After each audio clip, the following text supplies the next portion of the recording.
Ya udah Pak Ustadz Laude aja narasumbernya sama Pak Handi. Saya mah nggak bisa narasumber kali. Lu Ya kacau ntar silakan. Indonesia kalau gua. Ya silakan aja, saya belum persiapan soalnya nih. Masih nyimak dulu sementara, masih nyimak. Ya kalau narasi Di dari saya Kendari gini. apa di? Oh, lanjut Kalau lanjut di lanjut. Kendari apa di mana Pak? Saya sekarang di Bintan, Kepulauan Riau. Oh di Rio. Iya, Oh, jauh. Kepulauan Riau ya.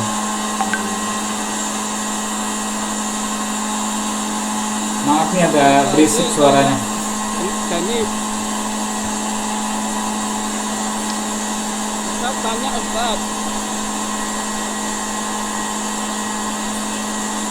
Tanya aja, tapi jangan matematika susah itu. Lama itu ya berisik blendernya. Kalau sudah kiamat kan semua nyawa dicabut oleh malaikat pencabut nyawa ya. Terus malaikat itu yang mencabut nyawa siapa Ustaz?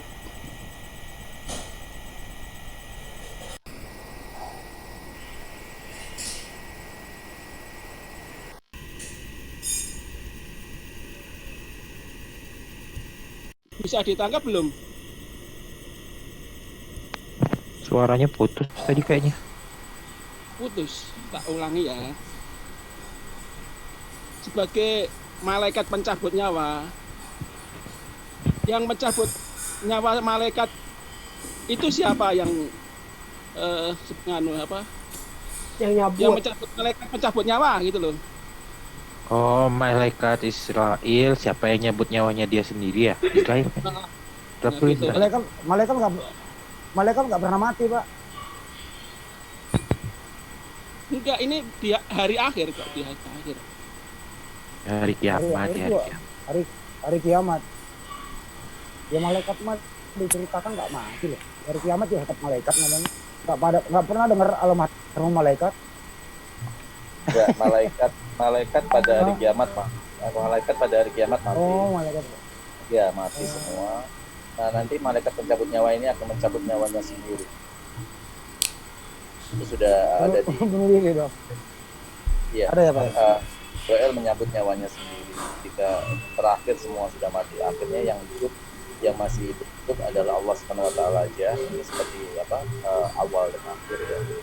Dialah yang maha kekal, yang tidak pernah mengalami kematian dan tidak mengalami seperti Bang aku stand dulu ya ada tamu ya. Oke siap. Berarti begitu setelah mati semua, baru nanti semua dihidupkan, yang mati kembali tulang-tulangnya disatukan kembali seperti ada yang di ayat-ayat Al-Quran. Itu jawabannya secara general aja, secara global aja.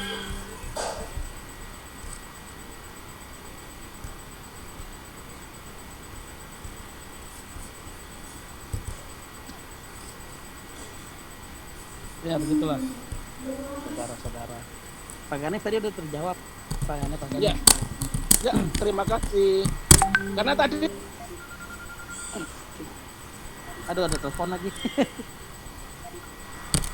Karena tadi kan ada sempat yang belum tahu juga siapa tadi. Angkat dulu Pak. Dan Halo, ya.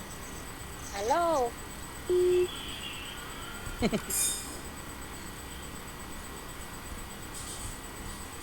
Ini Iwan Villa sini yang masih standby sampai malam nggak? Siapa ya?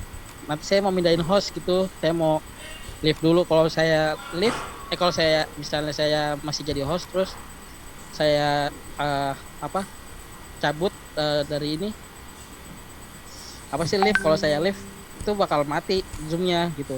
Jadi siapa yang mau standby mau jadi host? itu si Cakra tuh kalau nggak Aki Dedi. Oh iya. Atau Bang Deddy nanti ya. Soalnya saya nanti mau ada syuting dulu. Gaya syuting. Emang kerjaan Bang. Kenapa GGS? Ini Andi Evan jadi host ya? Boleh kan? Ya. Bareng Jadi host Bang ya? Ya, Tapi nanti kalau misalnya mau lift atau jaringan udah mulai Iya. lemah, dioper lagi Bang ya, seperti biasa Iya. Bang Dedi. siap, siap, Kayak siap, orang siap, baru, siap, siap. kayak orang Iya, baru iya, aja siap, Bang siap. Dedi. Iya, iya, boleh, boleh, boleh, silakan.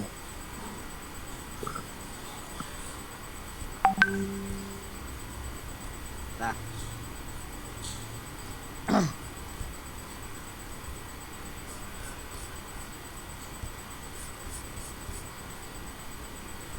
Kok pada diam? Udah Ya. live kah ini?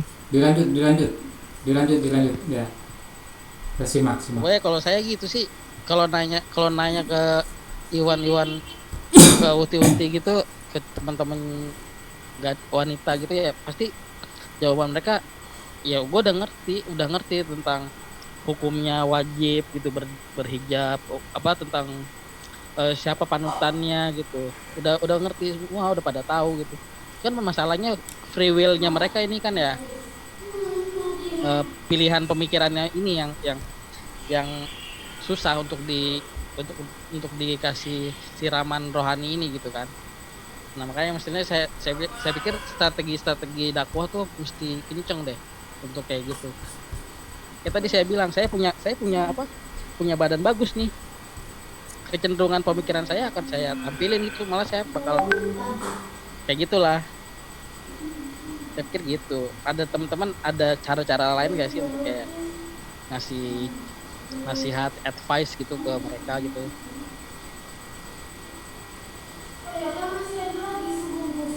Pet, no respon. Ya, lanjut. Apa yang perlu kita kasih masukan?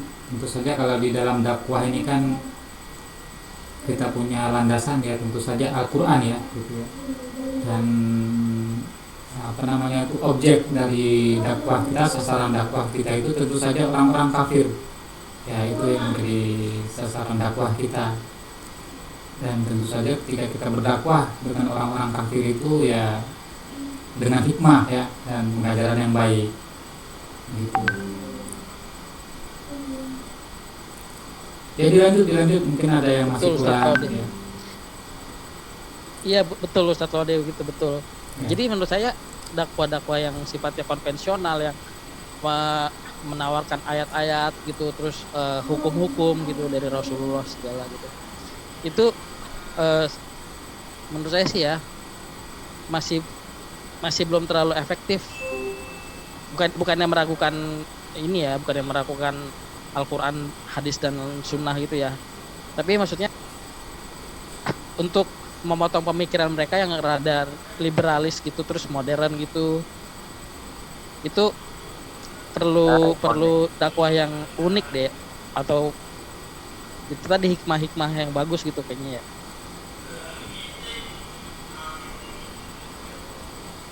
Iya benar.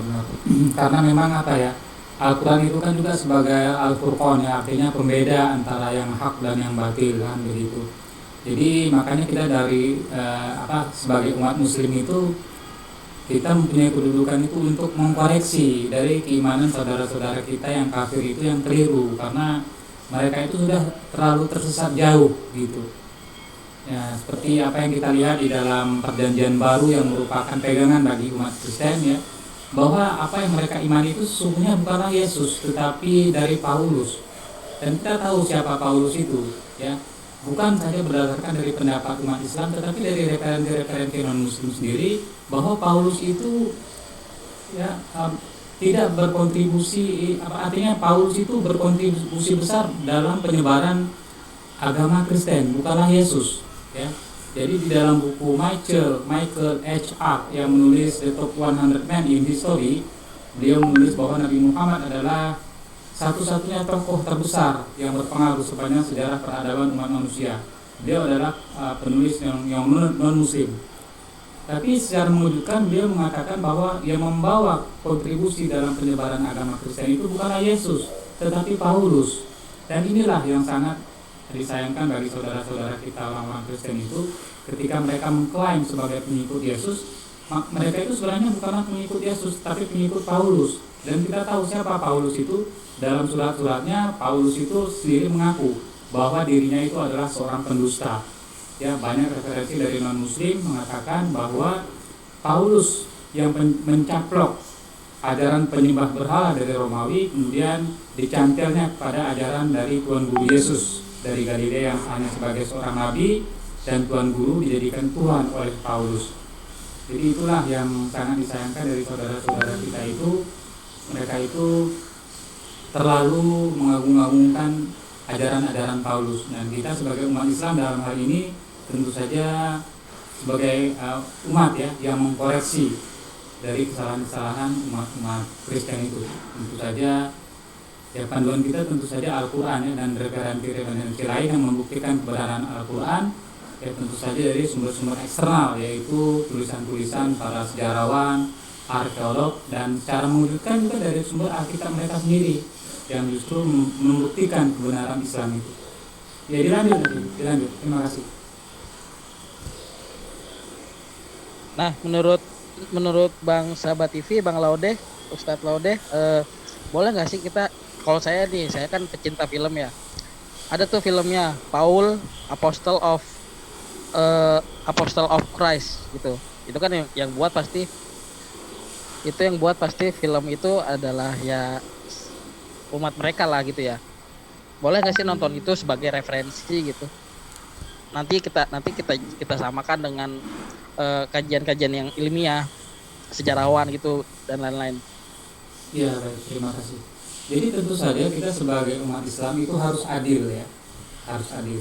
Dan ketika kita melihat dari referensi mereka, ya apalagi ketika mereka itu menerbitkan film ya untuk membuktikan bahwa Paulus itu adalah rasul kepada umat Kristen ya, artinya rasul Yesus menurut mereka. Ya ketika kita menonton itu boleh-boleh saja, sah-sah saja ya, tetapi tentu saja kita mempunyai filter yang tegas bahwa Al-Quran itu merupakan filter yang tegas untuk membuktikan mana sih informasi yang benar dan mana informasi yang keliru. Jadi kita jadikan Al-Quran itu sebagai filter untuk menyaring mana informasi yang benar dan mana informasi yang keliru.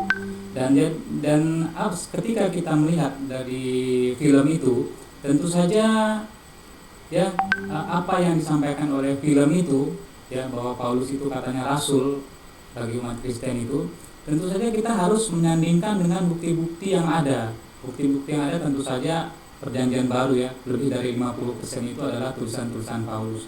Dan kemudian kita sandingkan juga dengan apa yang menjadi referensi bagi para arkeolog dan para ilmuwan lain yang mengatakan bahwa Paulus itu adalah seorang penipu. Ya, seperti bisa dilihat di tulisan Dr. Paula Frederickson. Ya, Dr. Paula Frederickson itu mengatakan bahwa Paulus itu mencantelkan ajaran penyembah berhala untuk masuk pada ajaran Yesus. Dan itu tentu saja ketika Profesor Paula Frederickson mengatakan itu kita bisa menyimpulkan bahwa sebenarnya ajaran Yesus itu sudah mengalami suatu perubahan besar, ya, perubahan besar. Dan ketika Al-Quran mengatakan tentang ajaran-ajaran yang sudah diselewengkan itu Al-Quran hanya mengklaim seperti itu. Tetapi kebenaran, bukti-bukti kebenaran yang dikatakan oleh Al-Quran itu justru ada di dalam referensi eksternal dari tulisan-tulisan para sejarawan tadi, dan juga dari tulisan-tulisan Paulus sendiri yang Paulus mengatakan di dalam kitab Roma pasal ketiga ayat 7 bahwa dia sendiri mengaku bahwa dirinya adalah seorang pendusta. Jadi ketika kita melihat dari film itu sah-sah saja, tidak masalah. Justru semakin menambah keimanan kita, mempertebal keimanan kita sebagai seorang muslim, bahwa Islam adalah satu-satunya jalan dan kebenaran dan hidup, mengkoreksi dari ajaran Isa Al-Masih yang sudah diselewengkan oleh Paulus itu. Dari situlah kita bisa membuktikan bahwa Islam itu adalah jalan dan kebenaran dalam kehidupan di dunia ini. Tentu saja dari landasan itu juga lah kita berangkat untuk mengkritisi dan mengkoreksi keimanan dari saudara-saudara kita yang keliru itu. Ya, seperti itu saja. Mohon maaf atas segala kekurangan. Terima kasih. Berarti yang penting adalah ini ya Ustadz ya, filter itu yang paling penting ya, filter. Ya betul, filter. Ya, jadi Al-Quran itu adalah filter ya. Artinya itu furqon, untuk membeda yang mana yang hak dan mana yang batil gitu. Jadi itulah fungsi dari Al-Quran itu. Ya. Nah, itu sendiri Al-Furqan sendiri saya jadi baru tahu nih. Saya dari dulu dari sejak SD baru tahu Al-Furqan itu pembeda. Pembeda apa ya gitu. Pembeda yang saya tahu pembeda dari hak yang batil gitu doang gitu. Cuma kalau untuk jadi referensi kajian kitab-kitab baru tahu sekarang ya. Betul ya, Ustadz ya? Iya betul, bahwa Al-Quran itu adalah pembeda yang hak dan yang batil ya. Maaf, maaf tadi saya mute ya, maaf. Ya betul, bahwa Al-Quran itu adalah pembeda yang hak dan yang batil itu. Ya.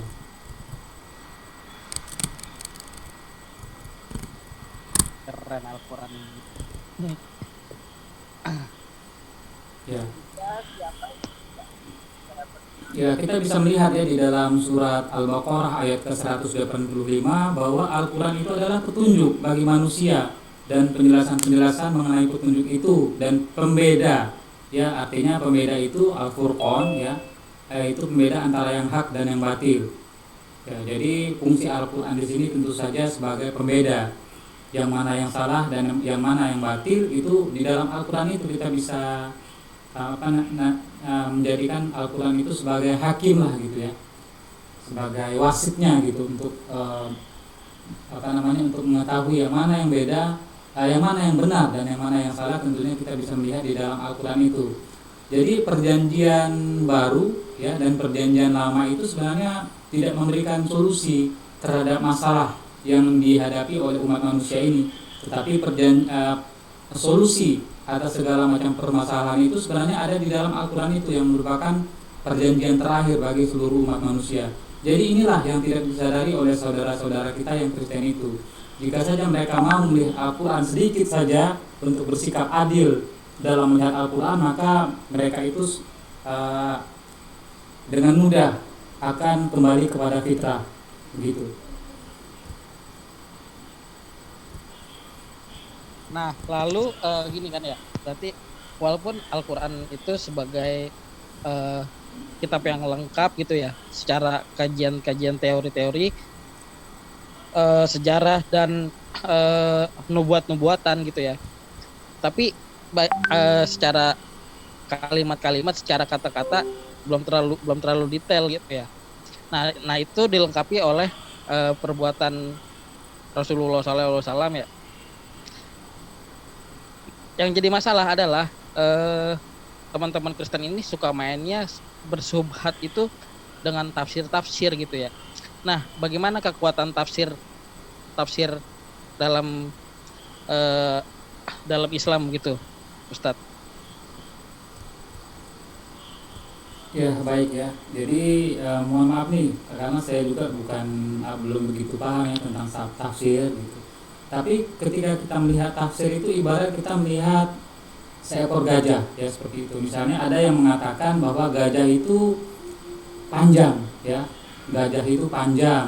Ternyata yang dilihat itu, yang dipegang itu belalainya. Jadi dia menyimpulkan bahwa gajah itu panjang ya.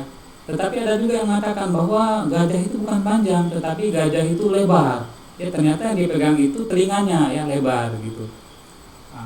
Ada juga yang mengatakan bahwa gajah itu besar, ya. Jadi dari semua pandangan-pandangan atau tafsir-tafsir itu semuanya bisa kita merujuk ya kepada Al-Quran sebagai petunjuk. Artinya apa yang disampaikan oleh tafsir-tafsir itu tentu saja melihat dari referensi yang disajikan di dalam bahasa Al-Quran. Misal saja salah satu contoh yang akan saya kemukakan di sini, misalnya begini, ya tentang penyaliban Yesus ya. Nah, di dalam surat keempat ayat ke-157 kita bisa membuka di sana. Di ayat Al-Quran mengatakan bahwa wa qalihi mina qatalan masih Isa ibn Maryam Rasulullah wa ma qataluhu wa ma sulabuhu walakin syubbiha lahum.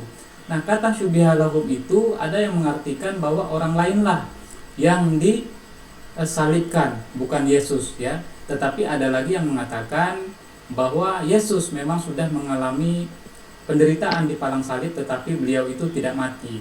Apakah mana yang benar dari kedua pandangan ini? Tentu saja dua-duanya benar ya.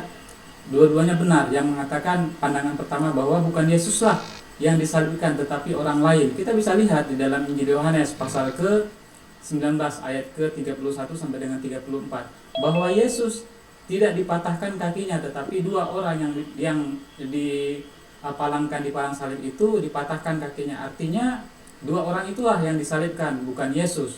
Karena kata solib dalam bahasa Arab itu adalah bermakna tulang, ya. Kita bisa lihat di dalam surat At-Tariq, ya.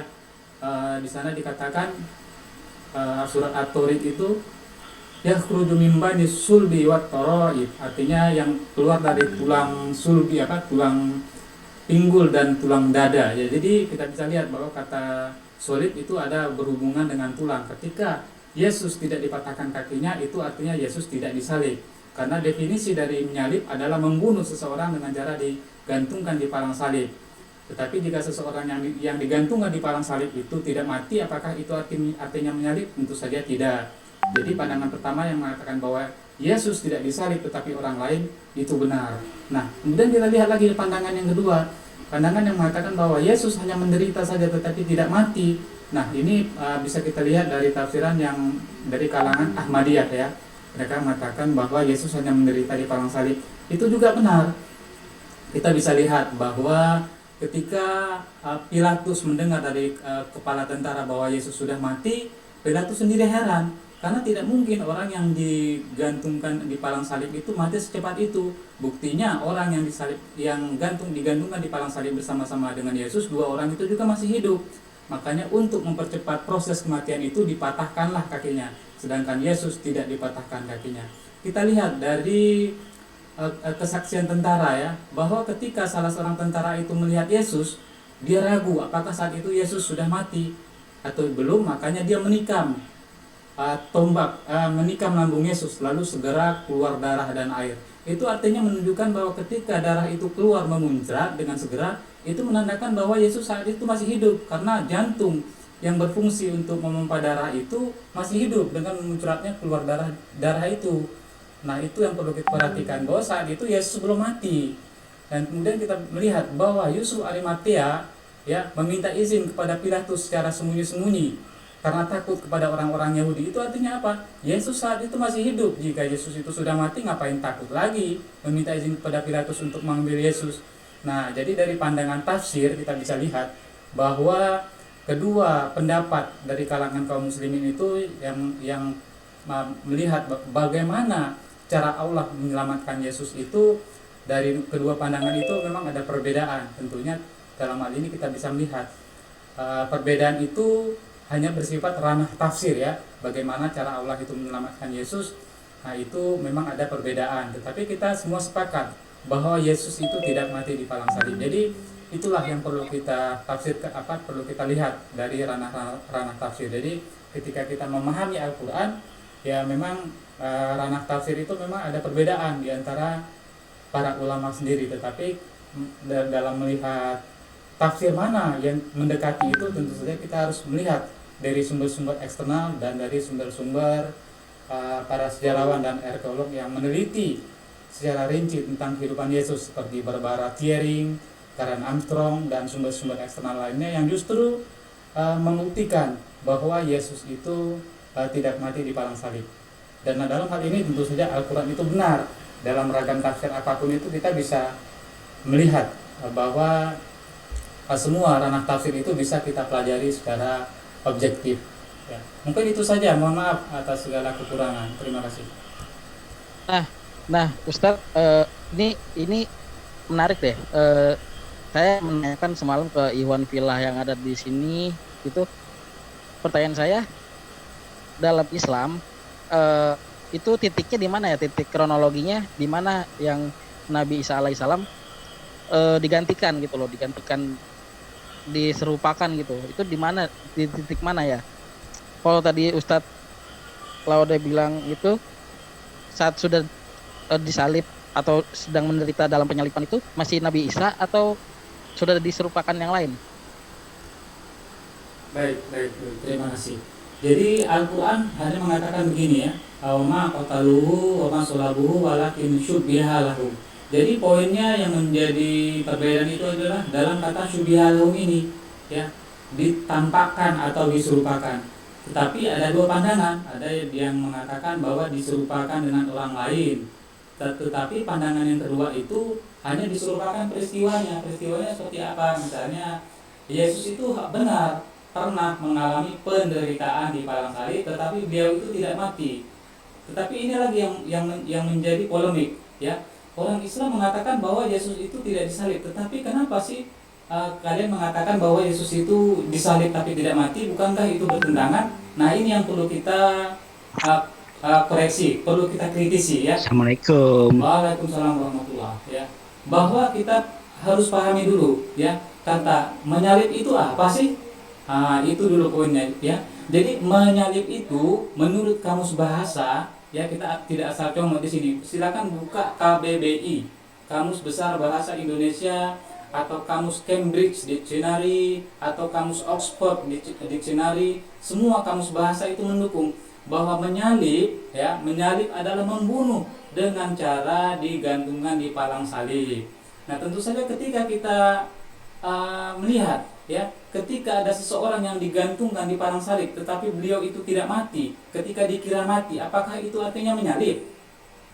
Tentu saja tidak, kan begitu. Jadi dari pandangan ini kita bisa menyimpulkan bahwa Yesus itu tidak disalibkan. Ketika Pilatus sendiri merasa heran, masa secepat itu Yesus mati di palang salib, itu artinya Yesus itu tidak mati. Ketika mengalir keluar darah dan air, itu artinya Yesus tidak disalib, karena tentara itu merasa ragu Yesus itu sudah mati atau tidak, ya. Artinya ketika memuncrat darah itu artinya jantung Yesus masih berfungsi, itu artinya Yesus itu tidak mati, artinya Yesus itu tidak disalib.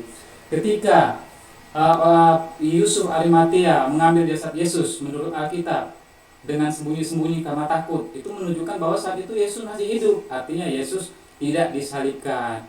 Ketika di dalam Injil Yohanes pasal ke-20, ya, kita bisa lihat Maria Magdalena itu senang sekali ketika melihat Yesus yang saat itu menyamar sebagai penunggu taman. Ketika sebelumnya dia melihat di makam itu hanya tinggal kain kafan Yesus saja. Artinya saat itu Yesus sudah tidak ada di makam. Ya, jasad kasarnya itu sudah menghilang di makam. Ketika Yesus yang dilihatnya sebagai penunggu taman, dia bilang pada orang itu, "Di mana Anda di mana jasadnya itu? Jasad gurunya itu." Tetapi ketika dia mengenali Yesus yang saat itu menyamar sebagai penunggu taman dengan memanggil Maria, maka dia mengenali bahwa itulah gurunya. Makanya Yesus mengatakan, "Janganlah kamu memegang aku, sebab aku belum pergi kepada Bapa." Artinya apa? Janganlah kamu memegang aku, karena aku ini belum mati. Ya, tubuhku ini masih terasa sakit oleh penderitaan sebelumnya itu. Itu artinya Yesus itu saat itu tidak mati ketika dikira mati. Maka artinya saat itu Yesus tidak disalib. Itu dari definisi kamus bahasa. Jadi dari situ kita bisa melihat bahwa Yesus itu tidak disalib. Kemudian yang mengatakan, ya, bahwa pandangan yang kedua bahwa Yesus itu diserupakan dengan orang lain, ya. Memang ada pandangan yang mengatakan bahwa Yesus itu diserupakan dengan orang lain. Ada yang mengatakan bahwa Yudas Iskariot, ya, yang diserupakan dengan orang lain. Ada yang mengatakan Simon Kirene yang diserupakan wajahnya dengan Yesus. Itu juga ada juga pendapat seperti itu. Tetapi dalam hal ini, ketika kita merujuk kepada bukti-bukti arkeologi, apa yang sudah disampaikan oleh Barbara Thiering yang selama 20 tahun, ya, tidak tanggung-tanggung ini Barbara Thiering ini, selama 20 tahun meneliti, mengikhlaskan hidupnya itu untuk meneliti sejarah Yesus di dalam naskah Laut Mati sebelum dan setelah penyaliban. Beliau menyimpulkan bahwa Yesus memang pernah menderita di palang salib, tetapi beliau itu tidak mati, ya. Jadi ini bukan merupakan suatu polemik bagi kita, ya, bukan. Makanya kita perlu mendidik kembali orang Kristen itu ketika mereka mengatakan, masa sih umat Islam itu mengatakan bahwa Yesus itu disalib tetapi tidak mati. Dan ini perlu kita beri mereka rujukan bahwa menyalib itu adalah membunuh dengan cara digantungkan di palang salib. Tapi ketika seseorang itu yang digantungkan itu tidak mati, itu artinya itu tidak disalib. Makanya di dalam ayat yang terakhir di dalam surat keempat ayat ke-157 itu disebutkan, "Wa ma qataluhu yaqinan." mereka tidak membunuhnya dengan yakin. Tetapi menurut terjemahan Depak, ya, mereka tidak pula yakin bahwa yang mereka bunuh itu adalah Isa. Itu sifatnya hanya penafsiran saja. Tetapi terjemahan yang benar adalah wama qataluhu yaqinan, mereka tidak membunuhnya dengan yakin. Itu artinya apa? Mereka itu tidak yakin telah membunuh Yesus itu. Jadi inilah yang sesuai dengan bukti-bukti arkeolog yang sudah ditemukan, dan juga sesuai dengan referensi-referensi yang ditulis oleh para pakar seperti Karen Armstrong, Barbara Thiering, dan segala macam itu. Mohon maaf atas segala kekurangannya. Terima kasih. Oh, baik. Pertanyaan masih berlanjut, tapi saya agak mengulang lagi ya. Ya, tadi saya kan semalam atau beberapa hari yang lalu saya juga nanya kan tentang di mana titik kronologisnya kalau misalnya Yesus atau Isa alaihissalam ini diserupakan itu ya. Nah, jawaban Iwan Villa beberapa dan itu sama, yaitu di perjamuan terakhir itu, Ustadz. Setelah perjamuan terakhir itu, tentara Hansip Romawi ini datang terus menggerebek ya perjamuan terakhir itu, terus baru di situ tuh titiknya diserupakan Nabi Isa diserupakan oleh orang lain gitu. Jadi ada dua konsepsi yang berbeda nih dari jawaban Ustadz Laude. Tapi kalau tertulisnya di Al-Quran yang tadi betul, berarti yang ditangkap masih Nabi Isa. Namun saat sampai di tempat salib, di situkah diserupakannya? Mohon diterangkan Ustadz Laude. Boleh saya tambah nggak? Oh, boleh, daripada dulu deh. Jangan. Pak Dani, silakan Pak Dani.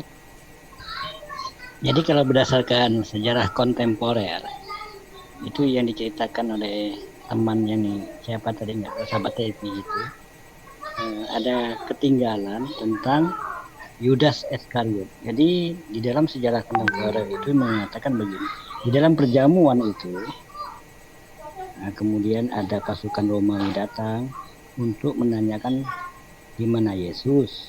Kemudian Yudas ini kan seorang pengkhianat, maka dia menunjukkan tempat persembunyian Yesus ataupun Isa Al-Masih ya.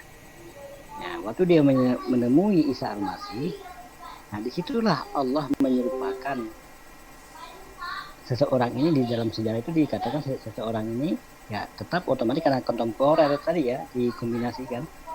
Jadi maka lebih kuat itu kalau untuk sejarah kontemporer itu adalah Yudas Iskariot. Nah, di saat Yudas Iskariot disalib diserupakan dengan Yesus, maka waktu masuk orang-orang Romawi ini yang ditunjukkan oleh Yudas tadi sebagai penunjuk jalan, ternyata yang dapat kan cuma Yudas. Nah, ini dikatakan, nah inilah Yesus.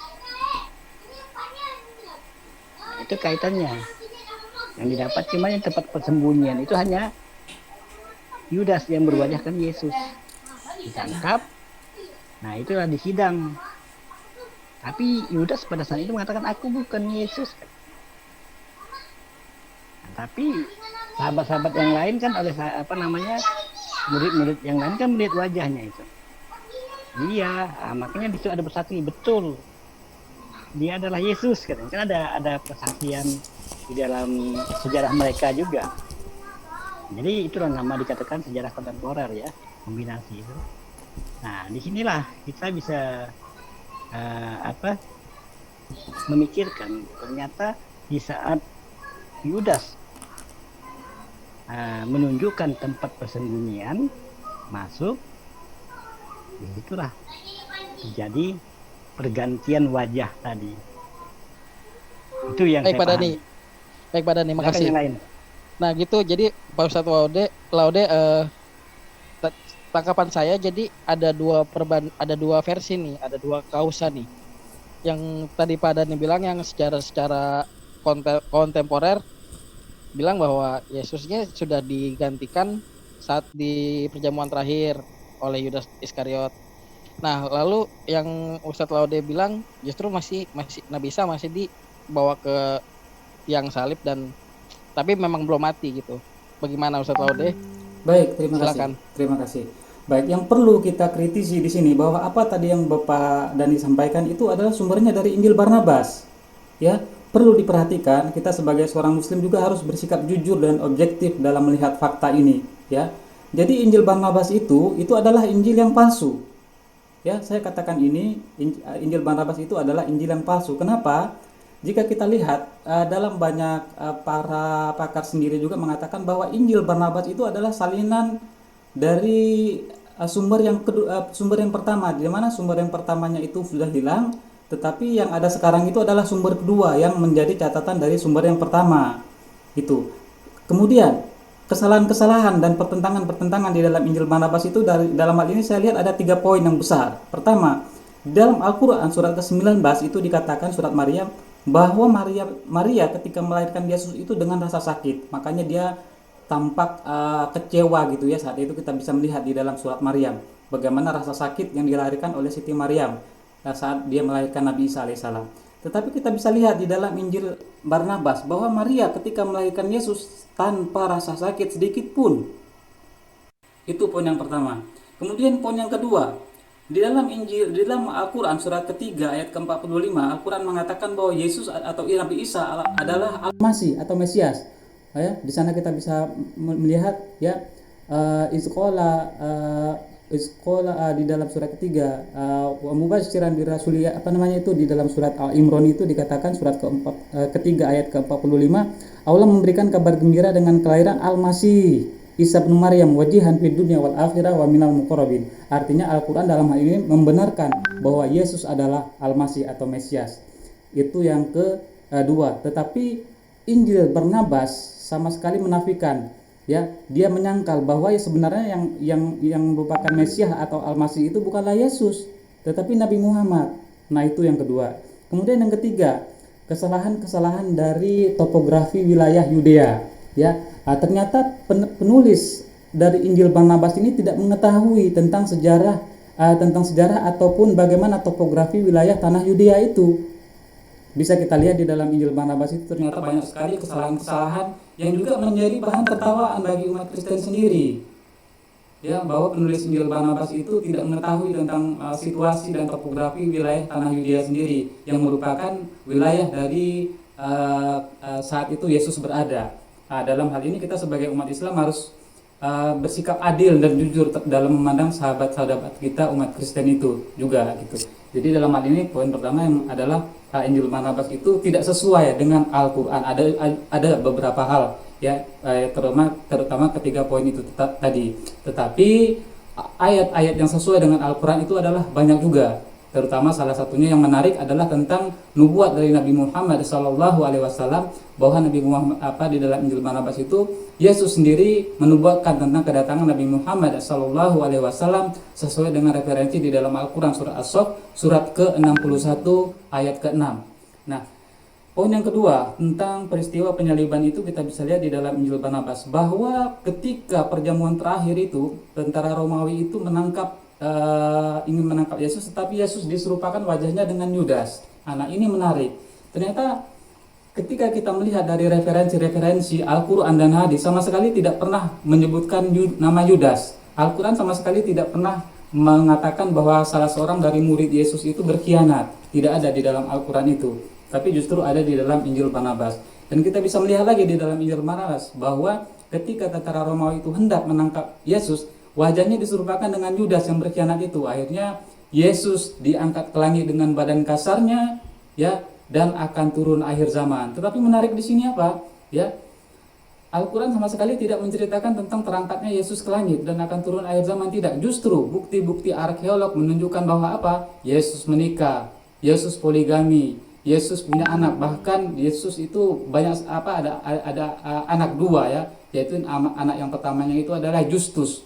Anak yang kedua tidak ada informasi, lalu anak yang ketiga itu ada informasinya tetapi kita tidak tahu namanya. Ini artinya apa? Setelah peristiwa penyaliban itu Yesus masih melakukan banyak hal, termasuk berkeluarga, ya, kemudian punya anak dan punya cucu, dan tentu saja bukti-bukti arkeolog yang saya juga punya ini ya, fakta pernikahan Yesus dan ditemukannya makam keluarga Yesus. Jadi dalam hal ini kita bisa menyimpulkan bahwa apa yang ditemukan oleh para sejarawan itu mendukung Al-Quran bahwa Yesus menikah, bahkan poligami dan punya anak dan keturunan.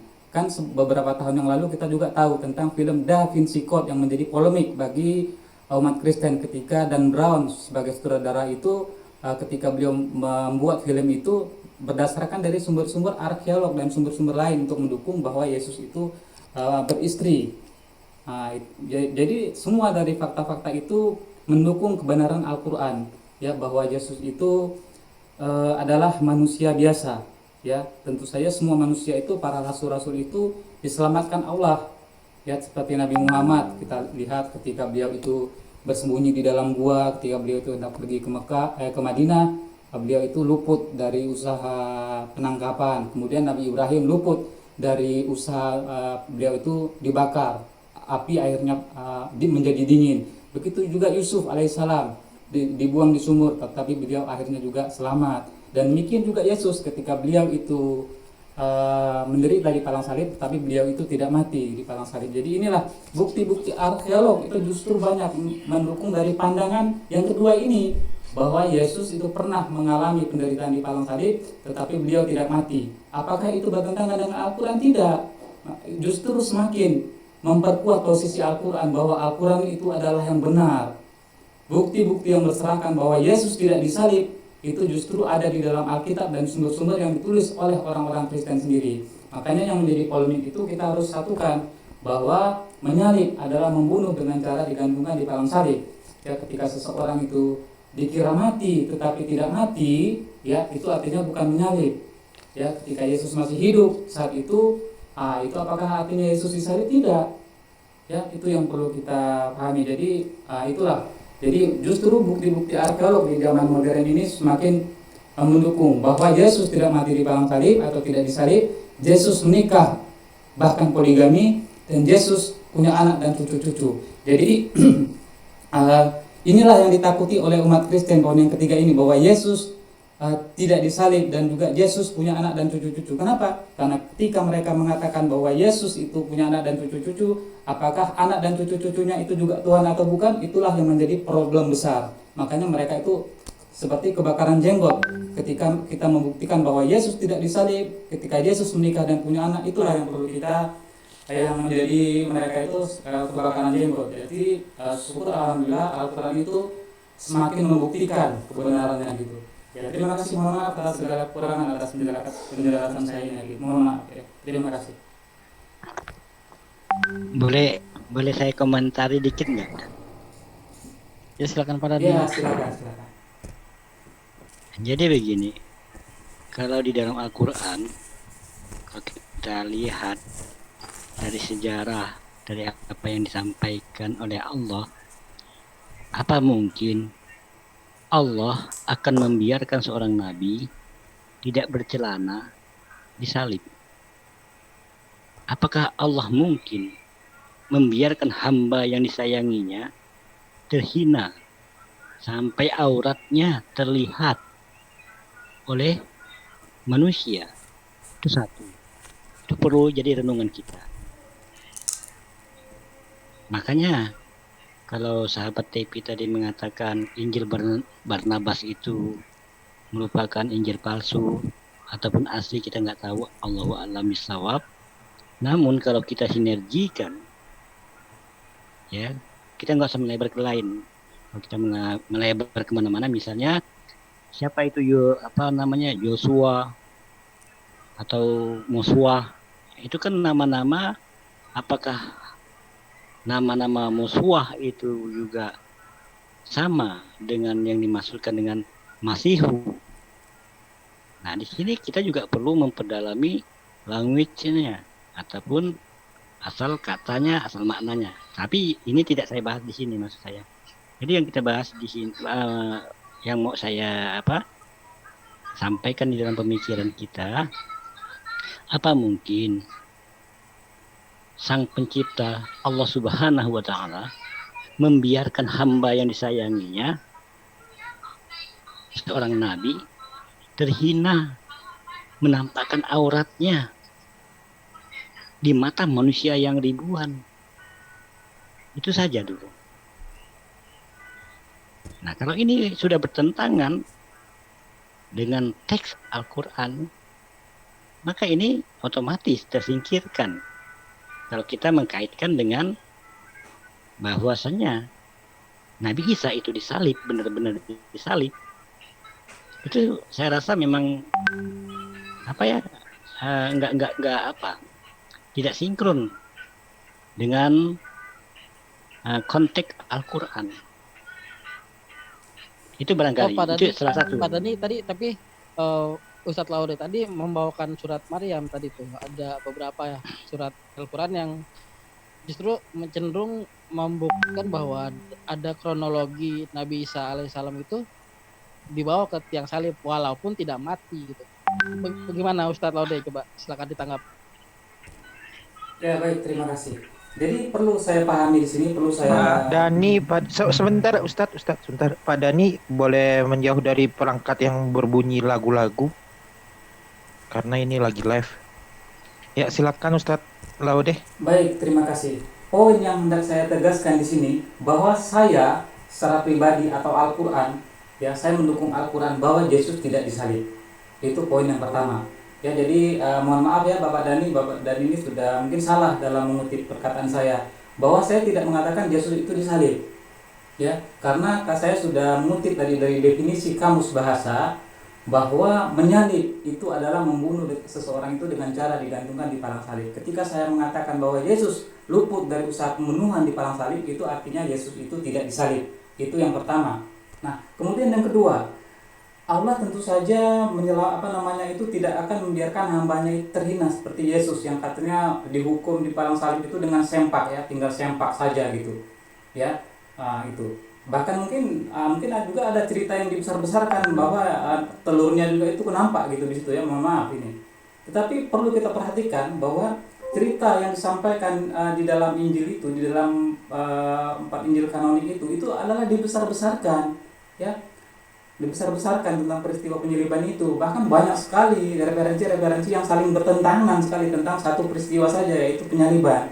Ya, dan di dalam Injil sendiri tidak pernah menceritakan tentang Yesus itu disalib hanya dengan celana dalam saja. Tidak ada diceritakan di dalam Injil itu.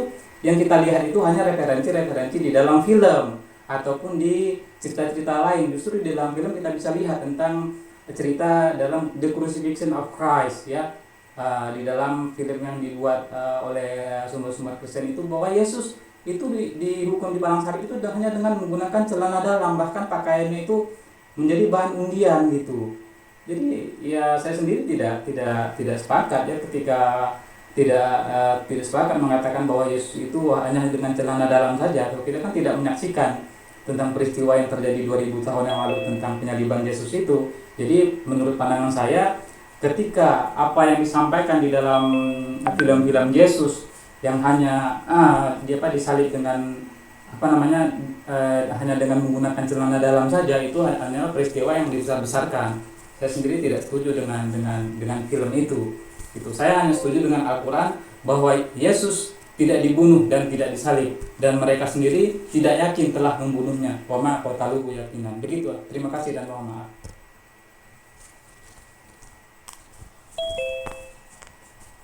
Baik.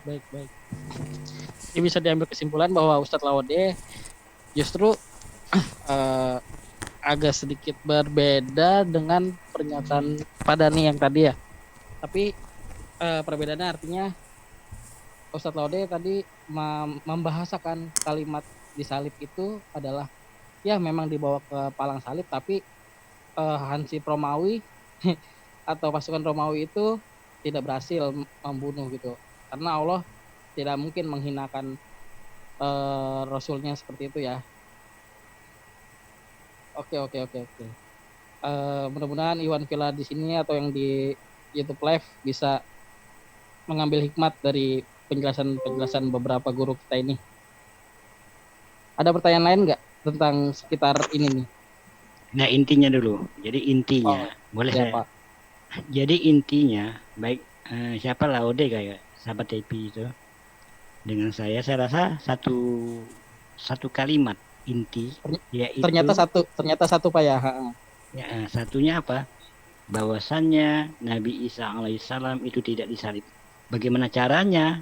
Nah, itulah yang membutuhkan pengetahuan, membutuhkan penalaran, membutuhkan pengkajian lebih dalam, baik secara historis, ya kan, baik secara apalagi ya, empiris yang terjadi pada zaman itu, maupun secara arkeologi yang telah berhasil menemukan fakta-fakta pada abad pertengahan. Nah, disitulah dikatakan ada istilah sejarah kontemporer. Nah, sejarah kontemporer ini kalau saya memang kurang sependapat ya kalau dikatakan oleh sahabat Tepi tadi yang mengatakan Injil Barnabas itu palsu. Saya kurang sependapat. Nah, ini nama pendapat boleh berbeda. Nah, cuman kita nggak bisa menjustis kalau Injil Barnabas itu palsu. Sebagaimana yang dikatakan sahabat Tepi tadi tentang siapa itu Yosua atau apa Masihu katanya itu yang diarahkan kepada Rasulullah.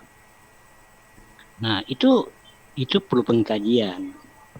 Nah, itu kalau kita memang telusuri ada kemungkinan kebenaran itu juga untuk pengkajian kita manusia pada zaman sekarang di dalam mengkaji sejarah-sejarah, mengkaji tentang statement ataupun ungkapan-ungkapan orang-orang terdahulu dengan kita kaitkan dengan ayat suci Al-Quran, dengan Alkitab itu kalau saya perhatikan memang bisa mengarah ke sana.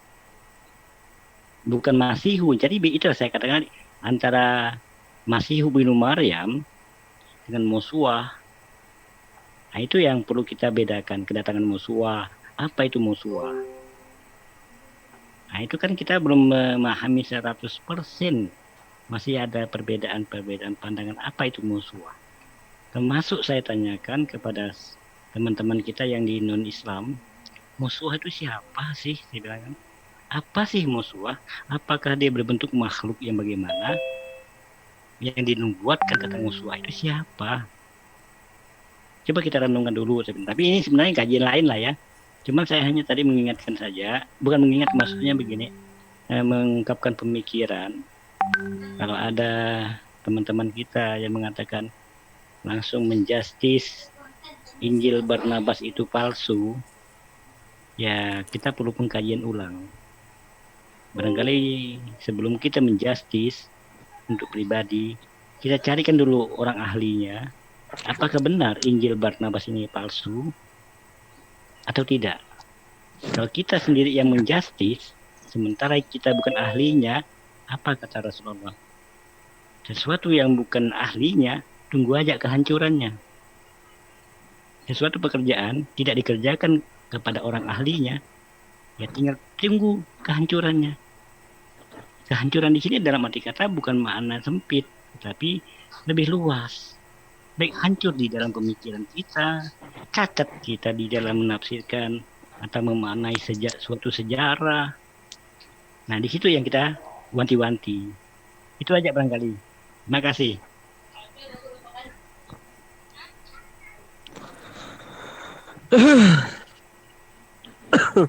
Oke, siap. Ada yang batuk-batuk nih. Ada yang batuk-batuk Iya. nih, Mister Batuk ini. Kismin. Iya. Assalamualaikum. Waalaikumsalam warahmatullahi wabarakatuh. Iwan Villa, mohon ada yang bisa gantiin moderasi ya. Saya mau siap-siap kerjaan, ada kerjaan. Silakan. Kismin, ikuti saya Kismin. Kismin. Saya nggak bisa ikut apa yang Anda suruh ikut dengan saya, Pak. Udah diam. Edo. Lu ngerti? Edo. Diam semuanya, diam. Ashadu. Edo. Untuk apa gue mau ngikutin? Kismin diam. Kismin, Edo. Assalamualaikum Untuk Kismin. apa? Salam. Untuk Kismin, apa diam, saya Kismin, mengikuti? diam. Tolong mohon diam. Kismin. Mohon diam semuanya, ya. Ya, lanjut, silakan lanjut lagi acaranya. Din Basin tolong moderatorin acaranya lanjut. Ini acara apa ya? Saya baru gantiin nih, baru chat sama Sakuragi tadi, gantiin sementara. Ngikutin nih acara apa. Lanjut, silakan Nanya moderatorin aja. Dodelmanya silakan antum yang moderatorin, saya kontrol ini. Lagi sibuk juga, lagi sibuk sambil dengerin ini. Akhi Farhan kan ada tuh. Akhi Farhan. Iya. Antum aja yang moderatorin. Ana nggak tahu nih, baru tahu Sakuragi tadi WA. Biar Ana ngontrol aja. Lanjut Akhi. Oke, assalamualaikum warahmatullahi wabarakatuh. Tadi menarik pembahasan tentang penyalipan Yesus ya. Kalau saya berdiri di pihak tengah-tengah, saya tidak yakin Yesus disalib.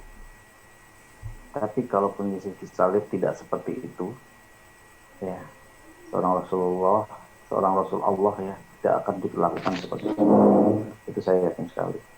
Tapi saya setuju dengan apa yang dilakukan oleh apa yang diucapkan oleh guru saya, sahabat saya, Akhi Laude ini luar biasa karena ketika di debat juga kita yakin sekali apa yang terjadi ketika Yesus tidak disalib, karena di sini kita kronologi sebelum penyaliban itu jelas bahwa itu terjadi perlawanan dan Yesus berdoa dengan sangat khusyuk sampai di situ digambarkan pembuluh darahnya pecah sampai keluar keringat darah seperti itu. Jadi artinya di sini Jadi Allah kamu akan menolong. Sebentar Kismin, jangan dipotong. Nanti ada waktunya buat kamu ya. Nanti ada waktunya buat kamu. Kamu mau bawa subat apapun nanti saya jawab ya. Jadi para ikhwan fillah, di sini kita sebagai muslim pegangan kita adalah Al-Qur'anul Karim seperti yang dibawakan oleh Akhi Laude tadi. Ini sangat luar biasa informasi yang mencerahkan buat kita bahwa Yesus tidak disalib.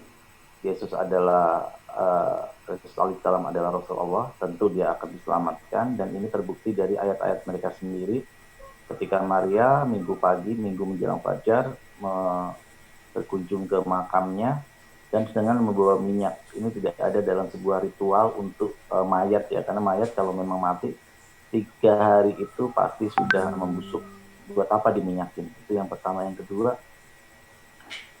Yesus di Biblos juga digambarkan dia menyamar sebagai tukang kebun. Kalau dia mati, buat apa dia menyamar sebagai tukang kebun? Ya, di Ibrani 11 ayat 9 kalau nggak salah itu kan disebutkan kematian hanya sekali, setelah itu menjadi roh atau menjadi malaikat misalnya. Jadi artinya kalau memang kematian itu hanya sekali, setelah Yesus benar-benar mati sesuai pemahaman Kristen, harusnya dia tidak takut lagi dan tidak perlu menyamar sampai-sampai murid kesayangannya yaitu Maria tidak mengenali Yesus. Itu sih, dan saya setuju sekali dengan apa yang dikatakan oleh Akhi Laude. Jadi itu garis besar dari proses penyalipan Yesus alaihissalam berdasarkan dua literatur ya, sumber yaitu Al-Qur'an maupun Bible itu sendiri.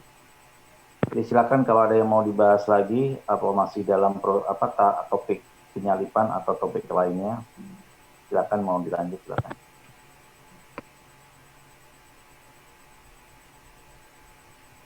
Silakan.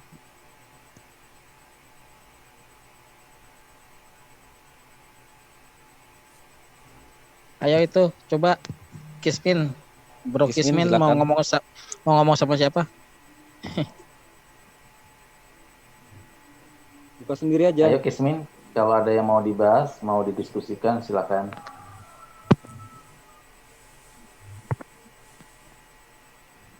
Oh iya, buat pengumuman aja Ilwan Iya. pengumuman. Iya. Saya mau bantah dari Sebentar. Ya, lanjut.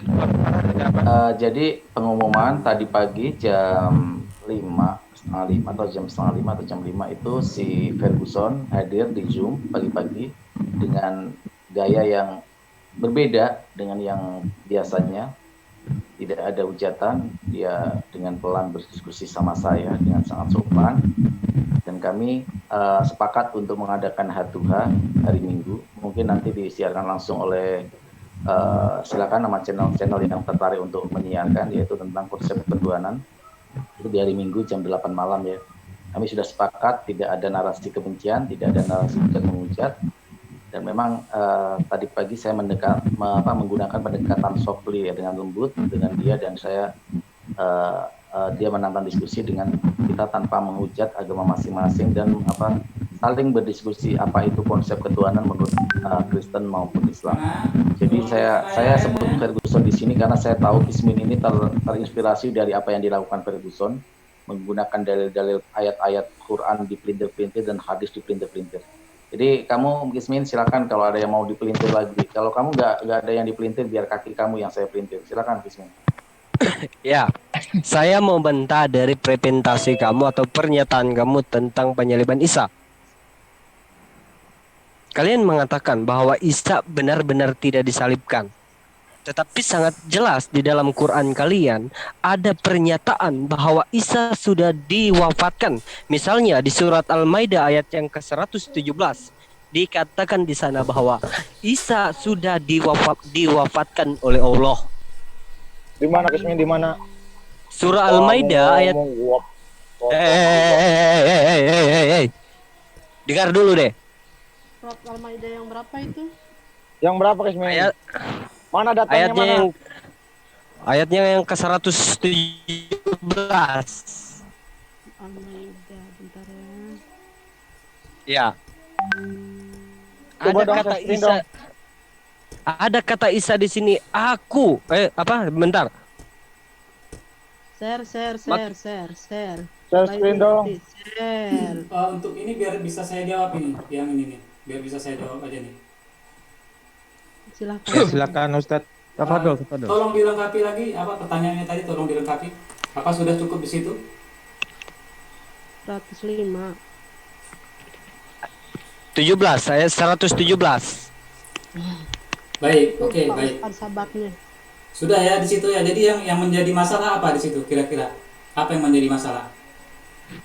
Yang menjadi masalah di sini adalah perkataan kalian bahwa Isa belum mati. Sementara di ayat ini benar-benar Isa itu sudah diwafatkan oleh Allah. Baik, sudah di situ ya. Jadi ketika saya menjelaskan nanti tolong jangan dipotong. Ya. Oke, silakan. Oke, baik, terima kasih. A'udzubillahiminasyaitonirrajim. Bismillahirrahmanirrahim. Jadi begini ya. Nah, ketika Allah mengatakan wa ma qataluhu wa ma salabuhu walakin syubiha lahum, itu artinya Yesus itu tidak mati di palang salib, atau orang-orang Yahudi itu tidak berhasil membunuh Yesus itu. Tetapi Yesus hanyalah seorang manusia, ya, hanyalah seorang manusia. Ketika tadi saya mengatakan bahwa Yesus masih melakukan banyak hal setelah peristiwa penyaliban itu. Yesus masih melakukan banyak hal, termasuk menemui murid-muridnya, kemudian menikah, dan juga poligami, bahkan punya anak dan punya cucu. Bisa dilihat dari referensi-referensi yang ditulis oleh sumber-sumber eksternal, Barbara Thiering, Karen Armstrong, dan segala macamnya. Ya, itu. Jadi poin di situ yang perlu kita ketahui, yang perlu saudara pahami, bahwa Al-Quran hanya membantah jika Yesus itu tidak disalib atau tidak mati di palang salib. Yesus hanyalah seorang manusia biasa yang tentu saja dia itu juga akan mati. Tidak ada manusia itu yang kekal. Ya, kita bisa lihat di dalam surat ke-21 ayat 8 sampai dengan 9. Apa kata Allah? Bahwa di antara rasul yang sudah kamu utus, yang kami sudah utus sebelum engkau, wahai Muhammad, tidaklah mereka itu bertubuh kekal. Mereka biasa memakan makanan di sana. Artinya apa? Rasul-rasul sebelum Nabi Muhammad itu adalah manusia biasa yang juga sama seperti kita. Kita bisa melihat di dalam surat ke Al-Maidah ayat ke-75, ya, bahwa Isa putra Maryam itu adalah seorang rasul yang sungguh telah berlalu beberapa orang rasul sebelumnya. Kemudian kita bisa lihat di dalam surat ketiga, surat Al-Imran ayat ke-144, bahwa Nabi Muhammad adalah seorang rasul yang sungguh telah berlalu beberapa orang rasul sebelumnya. Artinya apa? Rasul sebelum Nabi Muhammad SAW telah wafat, termasuk juga Nabi Isa alaihissalam. Ya, jadi yang saudara ini tidak pahami bahwa apa? Ketika Al-Quran mengatakan, Nabi Isa sendiri mengatakan di dalam surat Al-Maidah ayat ke-117 tadi itu apa? Aku tidak pernah mengatakan kepada mereka, ya. Oke, ya, bentar ya. Setelah engkau wafatkan aku, engkaulah yang mengawasi mereka. Aku tidak mengatakan bahwa aku ini adalah Tuhan selain Allah, engkau yang menyaksikan mereka. Jika aku pernah mengatakan bahwa aku ini adalah Tuhan, engkau maha mengetahuinya. Tapi setelah engkau wafatkan aku, engkaulah yang mengawasi mereka. Jadi di sini yang tidak dipahami oleh saudara ini bahwa Nabi Isa itu sudah wafat, tapi bukan wafat di palang salib. Jadi Anda tuh jangan salah tafsir tentang ayat itu. Begitu. Oke, saya akan bantai ya. Silakan. Di dalam surah 2 ayat 87 di sana jelas dikatakan bahwa nabi-nabi yang terdahulu telah dibunuh. Didukung di surat 70 ayat yang ke-14. Di sana ada kata tebusan di ayat surat 70 ayat yang ke-14. Ada kata tebus di ayat surat 70 ayat yang ke-14. Ada hubungannya antara surat 70 dengan surat 2 ayat yang ke-87 tentang nabi yang telah dibunuh. Coba baca bahasa aslinya, Bro. Kemudian sebentar. Biar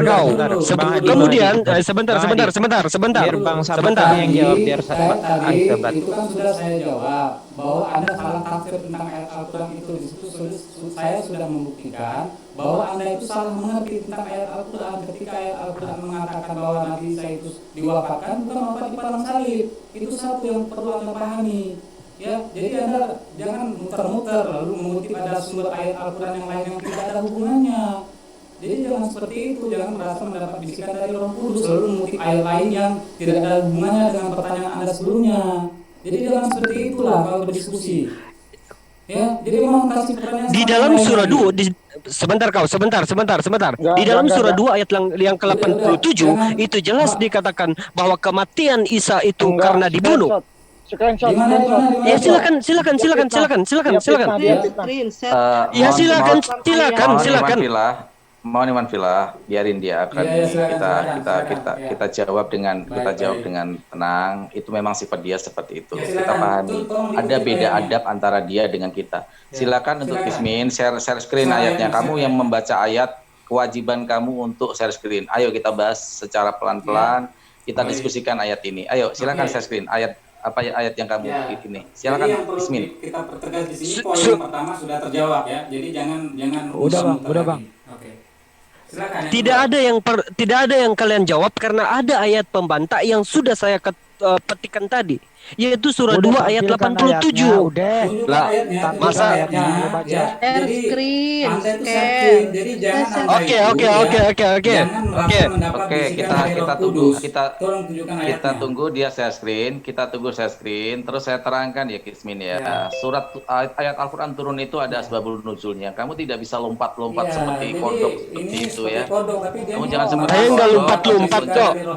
nggak lompat-lompat kok. Bagaimana mungkin dari surat yang lain ke surat yang lain kok tidak lompat? Al-Maidah ke Al-Baqarah kan kagak nyambung, Kismin.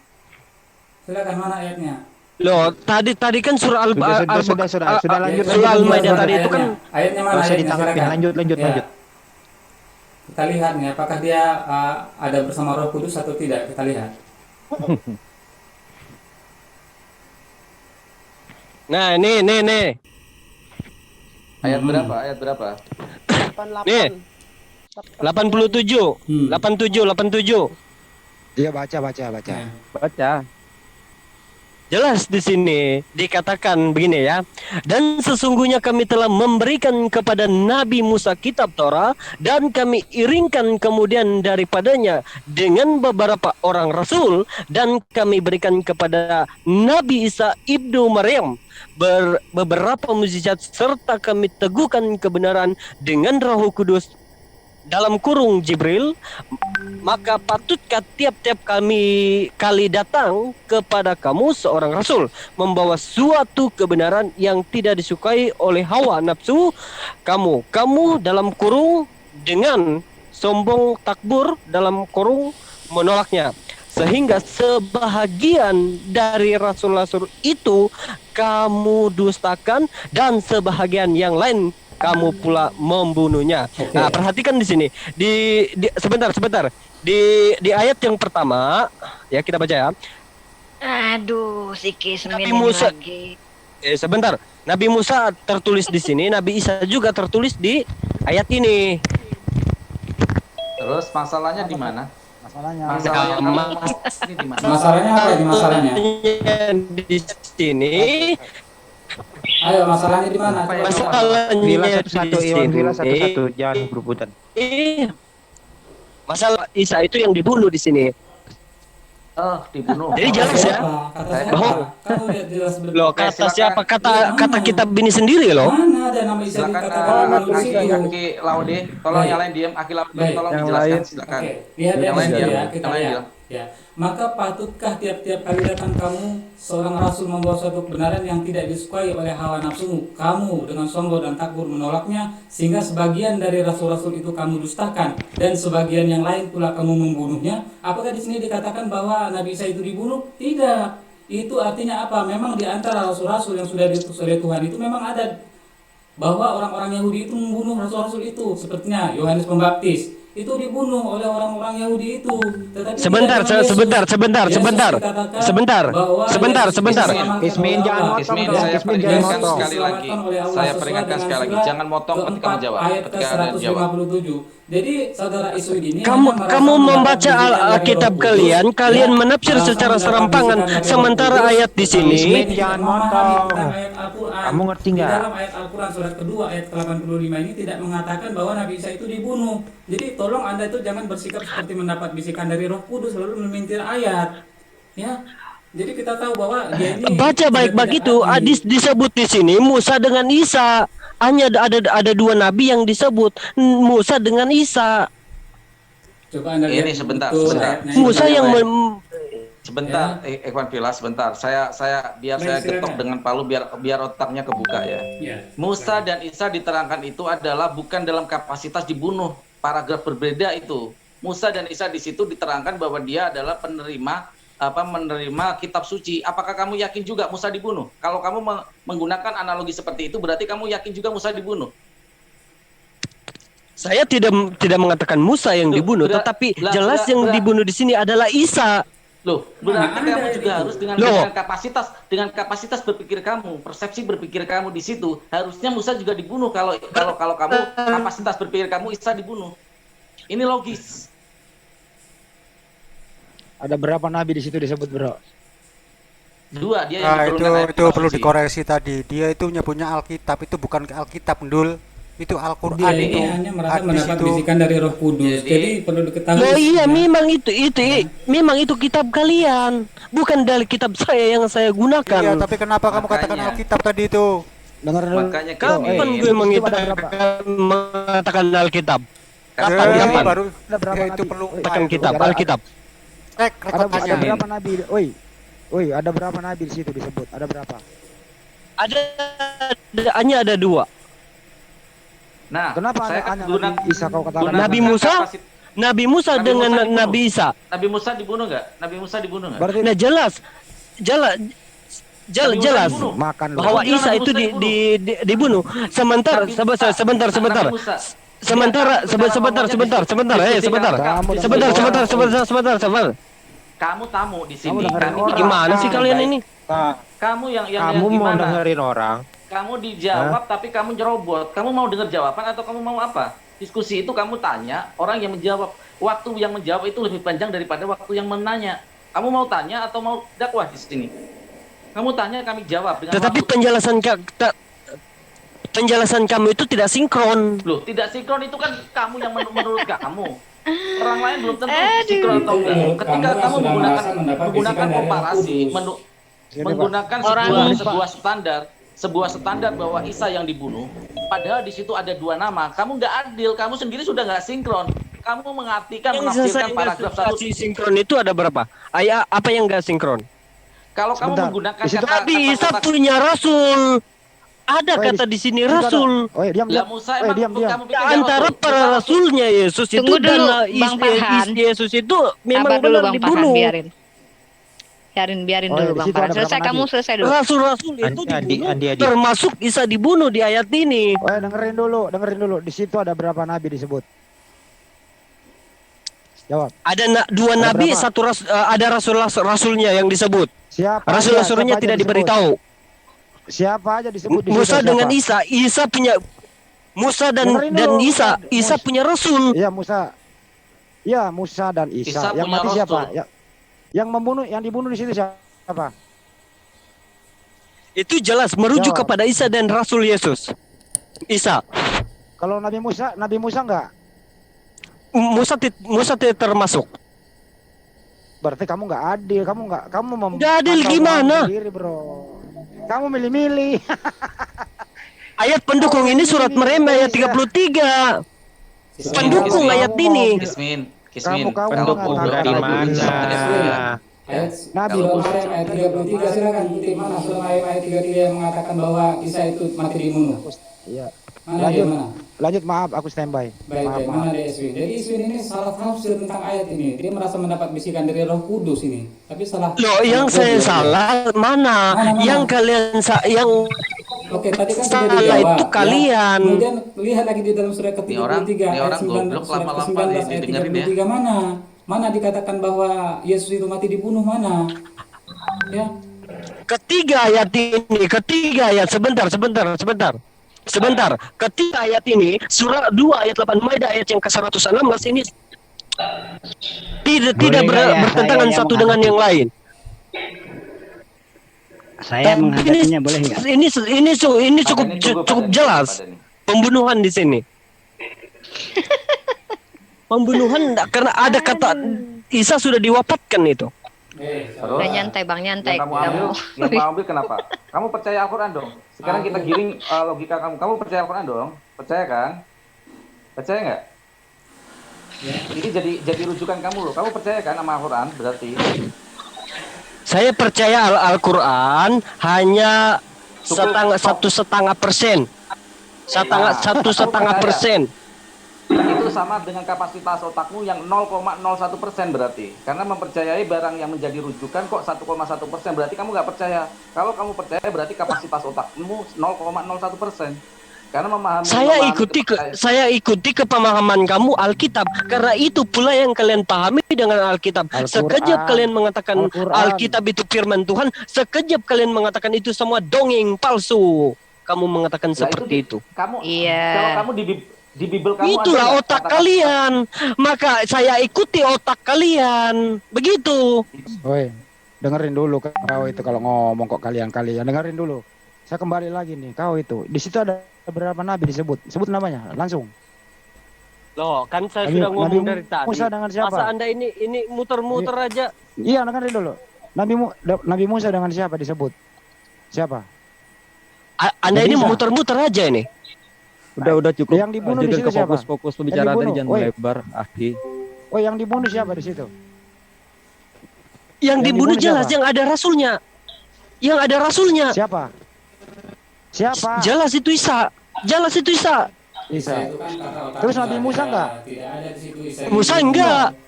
Tidak ada di dalam Kenapa? Aki Handi, tidak ada. biarkan Ustadz ini dulu. Ya, tidak ada dikatakan itu, tidak ada di dalam surat yang dikatakan tadi itu Isa dibunuh, tidak ada. Jadi ini hanya kesalahan dari akalnya sendiri dalam memahami Al-Qur'an. Itu jelas tidak dikatakan Isa itu dibunuh.